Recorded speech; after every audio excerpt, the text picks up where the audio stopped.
बहुत जल्दी ये कह देना कि हमारी गवर्नमेंट की तरफ से फेलियर है तो बहुत ज्यादा जल्दबाजी होगी। अभी भी अगर देखा जाए तो वास्तव में भारत ने कूटनीतिक रूप से चाइना के लिए जिस तरह के कदम उठाना चाहिए या जिस तरह से उनको करना चाहिए, उसकी शुरुआत जो है बहुत आरंभिक दौर में है। और पहले भी हम कह चुके हैं कि कूटनीति बहुत धीरे चलती है। कूटनीति जो है वो इस तरह से नहीं है कि हमने वेइंग मशीन के अंदर इधर सिक्का डाला, उधर हमारा वजन निकल करके बाहर आ गया। वक्त लगता है और निश्चित रूप से भारत सरकार को भी वक्त लेना चाहिए और जो समझदारी के फैसले हों जिससे कि भारत की जो अपनी आर्थिक हालात है वो बेहतर हो, वो सुरक्षित रहे और हम इस तरह से चीन को जो है वो अलग थलग कर सके। कम से कम आर्थिक रूप से हम उनसे जितनी दूरी बना सके उतना बेहतर होगा।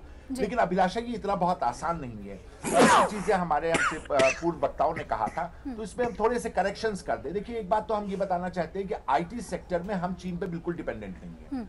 अगर कहीं से भी किसी भी तरह का ये कोई मैसेज दे रहा है कि आईटी सेक्टर में हम चीन पे डिपेंडेंट हैं, हम बिल्कुल नहीं डिपेंडेंट है। बल्कि हम तो चाइना से उल्टा कहते हैं कि आईटी सेक्टर में आप हमारे यहाँ के सॉफ्टवेयर्स को अपने यहाँ आने दीजिए।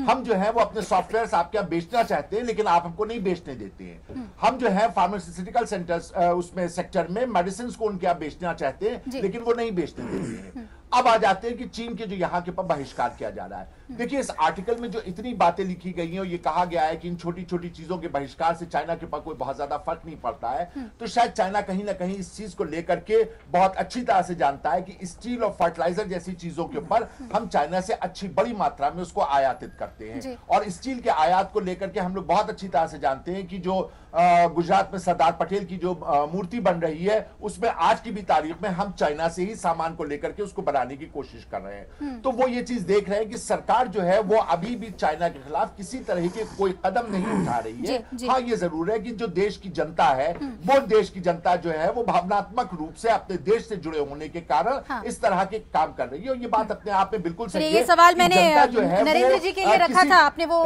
किसी नीति का निर्धारण नहीं कर सकते। जी नरेंद्र जी निर्धारण नहीं कर सकते। अब सभी का रिएक्शन लेंगे। बहुत स्पष्ट